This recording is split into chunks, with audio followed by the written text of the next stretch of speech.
Sejam bem-vindos ao programa Ecologia em Ação.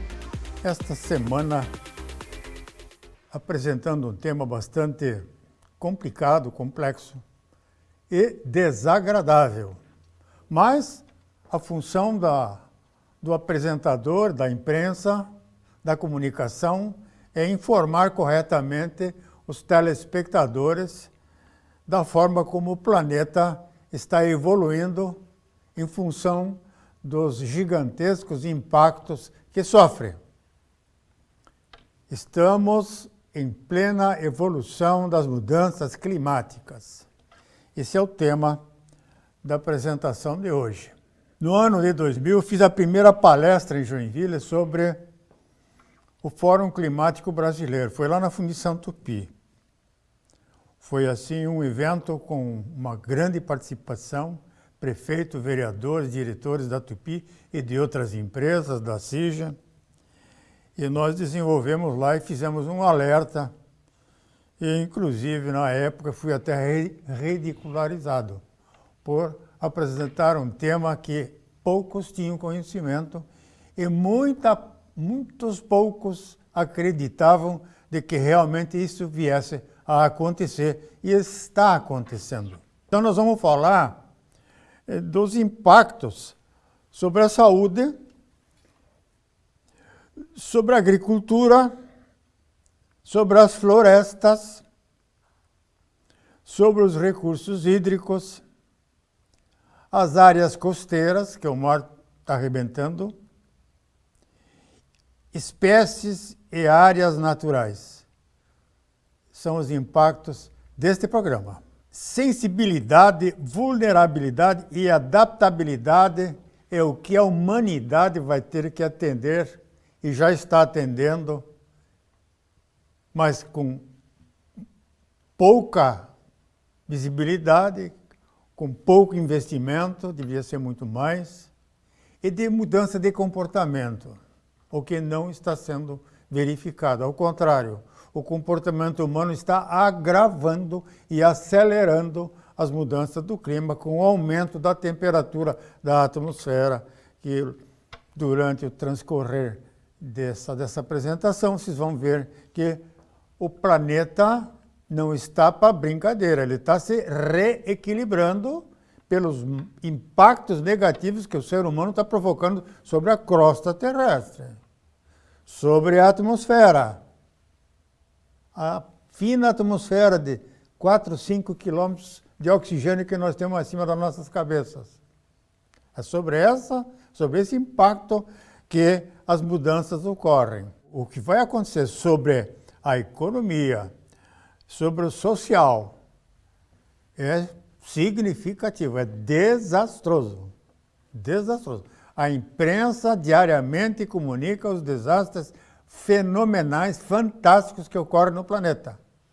Então, é uma hora aqui, outra hora lá, é um terremoto, é um tsunami, é um ciclone, é um tornado, é um vento muito forte, é chuva demais, muita chuva, aí seca, queimadas.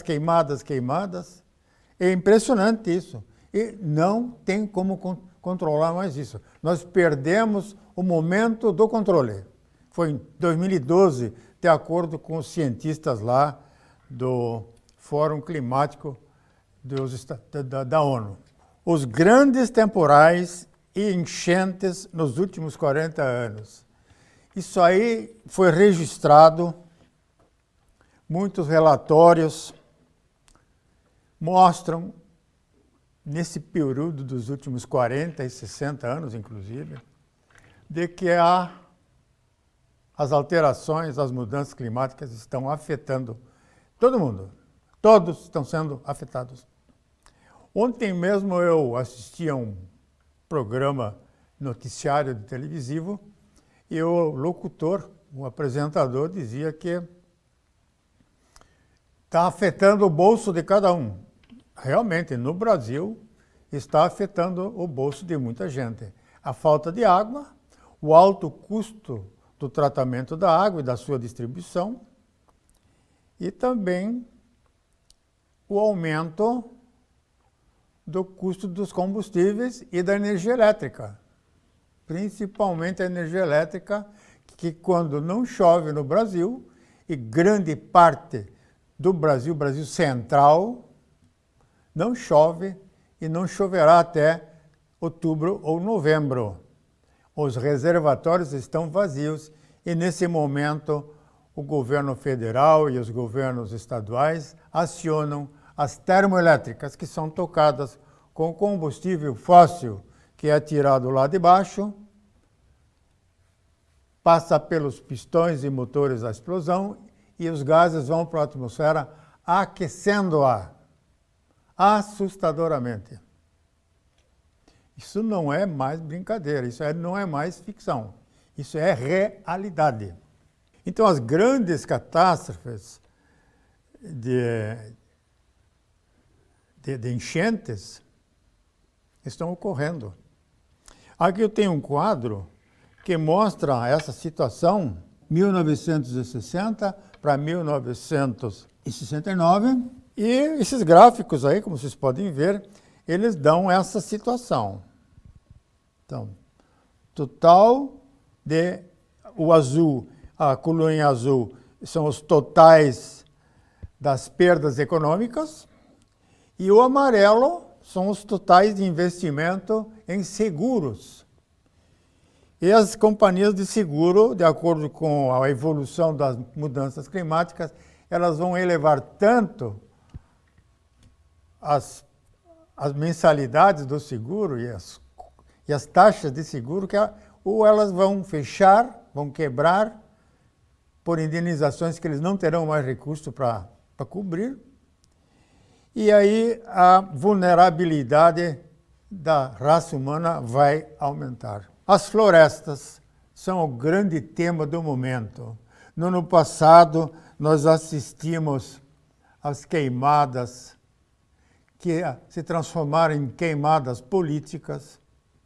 Foi um desespero de prefeito, desespero de governadores, desespero do governo federal, dos ministérios, Ministério do Meio Ambiente, Ministério da Economia, e o fogo não parava. O clima seco, umidade a 10% na atmosfera é impossível isso. O mínimo possível para o ser humano se sustentar no equilíbrio do corpo seriam 50%, 60% de umidade na atmosfera. Mas quando ela cai para 10%, para 15%, para 20%, os incêndios nas florestas são espontâneos. Eles acontecem. Basta um pedaço de espelho, um pedaço de caco de vidro refletir com o sol e essa faísca acontece. Então, muitos levam a culpa, mas também no Brasil é uma crônica atividade o meter fogo no pasto, nas pastagens, no meter fogo nas restevas do milho, da soja e de outros cultivos. E essa atividade, ela impacta muito fortemente a atmosfera. Então, esse fogo deste ano, que está sendo muito maior do que o fogo do ano passado, que os incêndios do ano passado, ele está acelerando o aquecimento global. Não só no Brasil, nos Estados Unidos, na Austrália, na Europa. Impressionante o que está acontecendo. Cidades inteiras queimam. E vento forte, não tem como controlar isso. Aquecimento global. Atmosfera seca. O solo está seco. Não tem umidade, as florestas estão secando. Quanto mais seca a floresta, mais fácil ela queima. Mais incontrolável é o controle. É impressionante é um desconhecimento que o ser humano não tinha. É um conhecimento que o ser humano não tinha. Então, essas florestas realmente são o grande perigo. Nos Estados Unidos, na Europa e muitos outros países, a qualidade de vida exigiu sempre a construção de casas no meio das árvores. E isso hoje se transformou num grande risco para o ser humano. Morar nessas regiões altamente florestadas, com muitas residências, debaixo de floresta, de árvores, estradas com florestas fechando e o incêndio impede, inclusive, o trânsito de veículos. Muitos morrem torrados porque não encontraram mais a saída para fugir. O escape, o vazamento, não conseguiram mais. Então, fogo numa ponta da floresta, o fogo entrando na outra ponta da floresta e a estrada no meio ficou interditada. Animais morrem aos bilhões. A biodiversidade está sendo destruída. Nós mesmo aqui em Joinville tivemos um incêndio nos altos do Quiriri há pouco tempo. Foram 600 hectares queimados. É muito pasto metido fogo. Ou fogo espontâneo. Foi assim uma perda muito grande de biodiversidade. Aquela região lá é um santuário. É uma área de conservação. Mas, com o aumento da temperatura, as florestas entram em combustão espontânea. Infelizmente, esta é a realidade.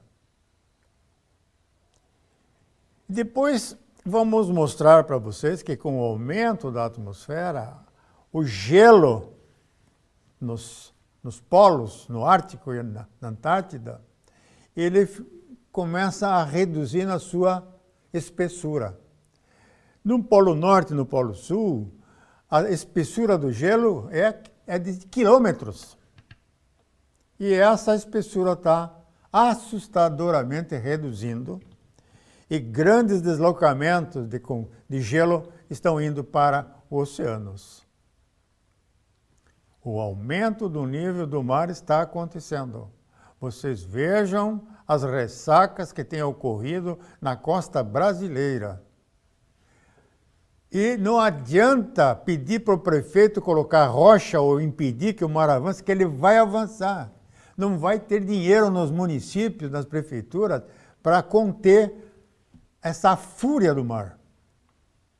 Estamos vendo aqui, por exemplo, em Balneário Camboriú, que lá uma draga vai aumentar a praia em 170 metros.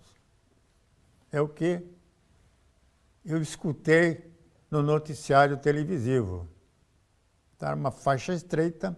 Quanto maior, mais larga a faixa, menor é o impacto do mar sobre os edifícios. Nós temos em Camboriú edifício com 100 andares, muito altos. Então, quando o solo se torna encharcado em função do aumento do nível do mar, pode haver balanço nessas edificações. Pode haver desequilíbrios. Isso é previsto. Tá? A construção civil no Brasil deve estar se adaptando a esses novos cenários das mudanças do clima. Então, tenho aqui um gráfico onde eu mostro para vocês o Polo Norte e a espessura que está reduzindo nessas camadas de gelo. Então, o degelo, por exemplo, nos Andes, nos Alpes, nas montanhas rochosas nos Estados Unidos e no Canadá, o degelo ocorre todos os anos, mas está ocorrendo em função do aumento da temperatura da atmosfera, e estão cada vez mais cedo. Eu tenho aqui um gráfico, por exemplo, onde dá para notar perfeitamente essa redução, já foi constatado. Vejam só, aqui nós temos o degelo na Finlândia, no rio Tornio, 1690, no dia 21 de maio. E em 1999, ele aconteceu em 8 de maio. E essa progressão, essa regressão continuou. Nós estamos em 2021. Esses esses gráficos, essas exposições que eu estou mostrando, esses slides que eu estou mostrando, são de 1989. Esses são documentos gráficos que eu obtive quando estive em Bruxelas, no Dia Mundial do Meio Ambiente, no dia 5 de junho. E lá foi, então, numa solenidade, foi apresentado essa coleção de slides das mudanças climáticas. O permafrost, que são aquelas terras congeladas próximos aos polos, também estão descongelando. E descongelando o permafrost é solo congelado, banhado congelado.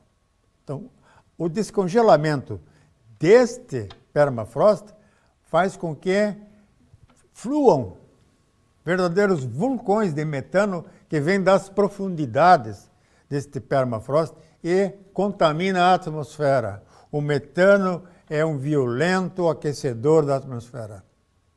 Não dá para segurar isso.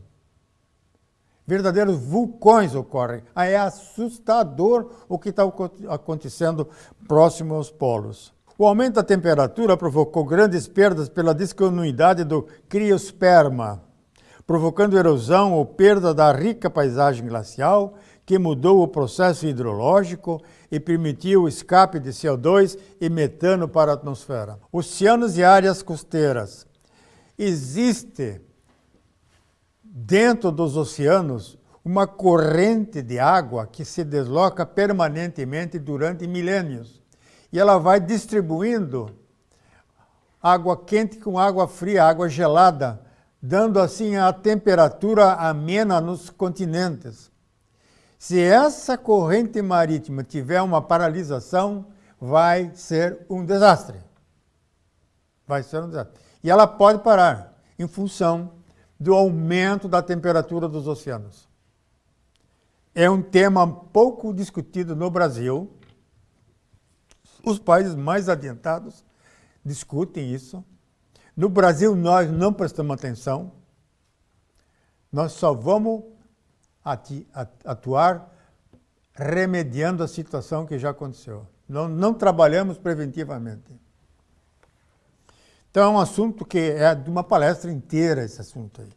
Essa da movimentação das massas submarinas dos oceanos. As correntes térmicas oceânicas globais são oriundas de afloramentos de águas abissais provenientes do mar da Noruega, são originárias de profundidades geladas de 1.500 metros na Antártida, de gelos causados pelas mudanças climáticas poderão influenciar na temperatura dessas correntes e alterar o regime de chuvas. Já está acontecendo. Então, eu quero mostrar para vocês o que acontece quando há uma simulação da subida das águas dos mares. Então, eu tenho aqui imagens de Bangladesh e o impacto da subida do mar de 1,5 metros. Grande parte das áreas agricultáveis de Bangladesh, dessa baía aí, são de agricultura e pastagens. O impacto potencial da elevação do nível do mar de Bangladesh, uma das mais pobres nações do planeta, é também a mais vulnerável aos efeitos da elevação do nível do mar. O impacto sobre os Países Baixos será inimaginável. Holanda, principalmente.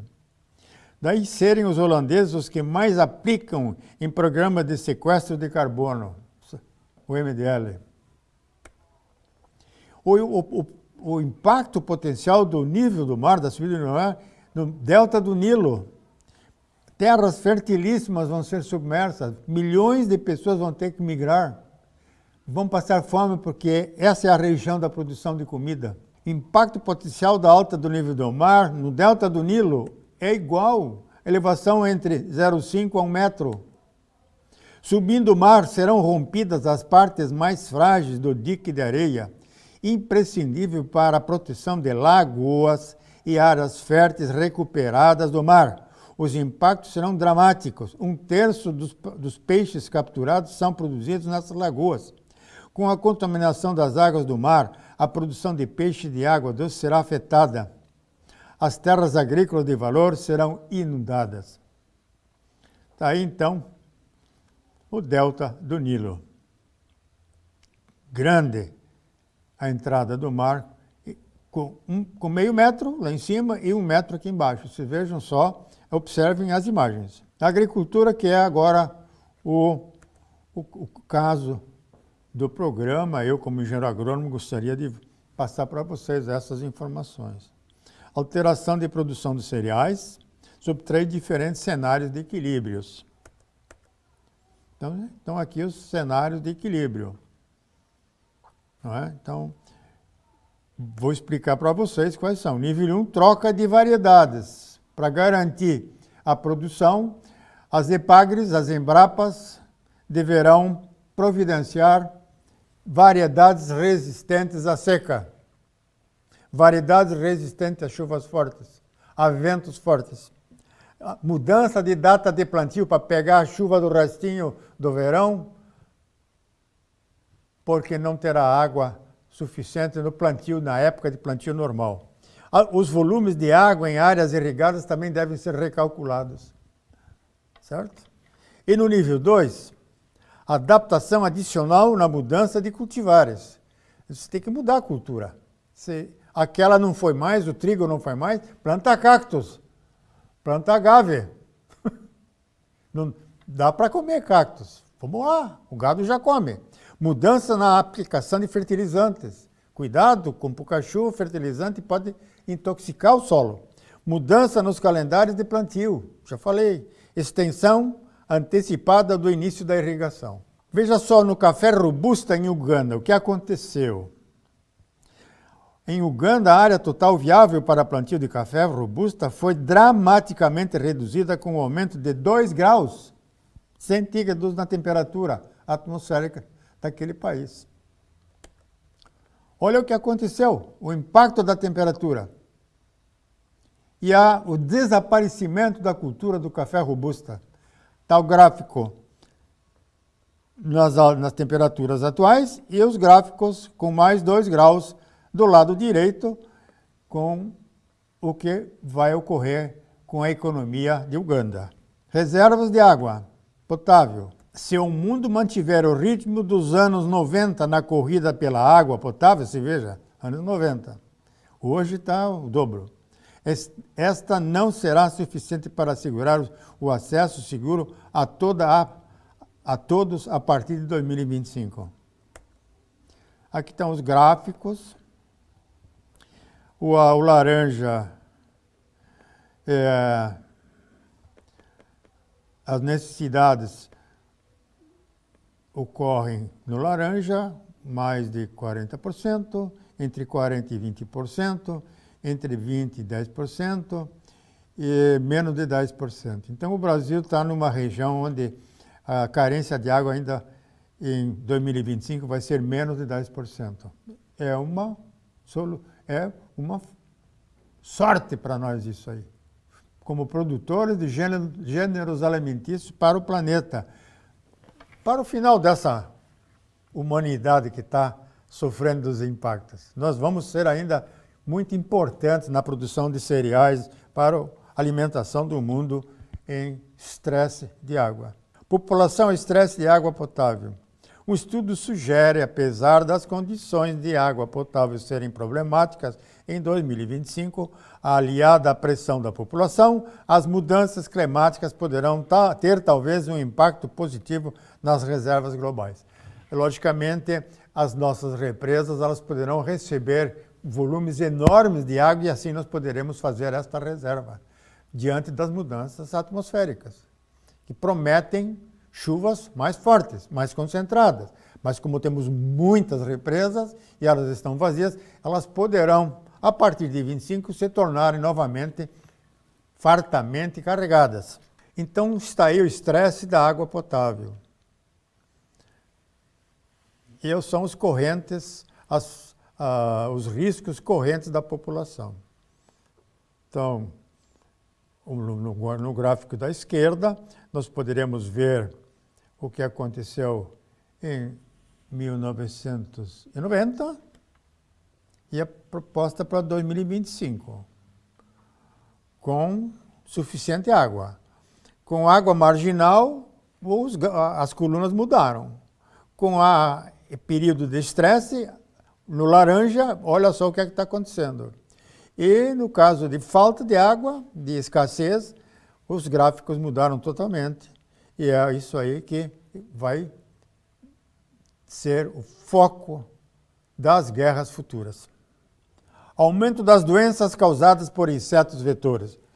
Nós voltamos com a malária, a dengue está em Santa Catarina e em Joinville. Nunca se imaginou isso. Tudo em função das mudanças climáticas, do aumento da temperatura. Quanto mais quente, mais inseto vem.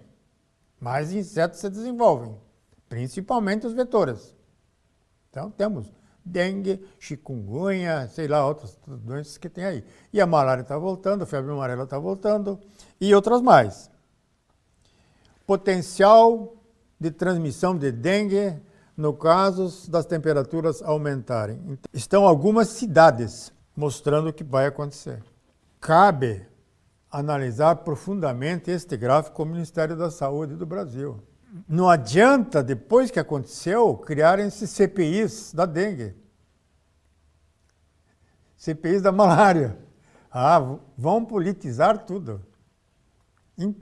Incrível isso no Brasil. Separam o povo, dividem o povo e entram politicamente com os problemas globais das mudanças do clima. Insanidade mental dos políticos. E aqui estão a malária.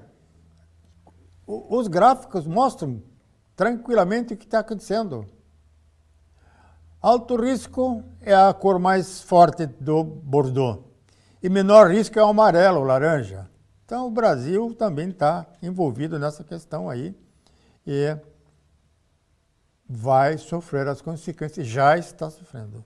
Então assim encerramos mais um programa Ecologia em Ação.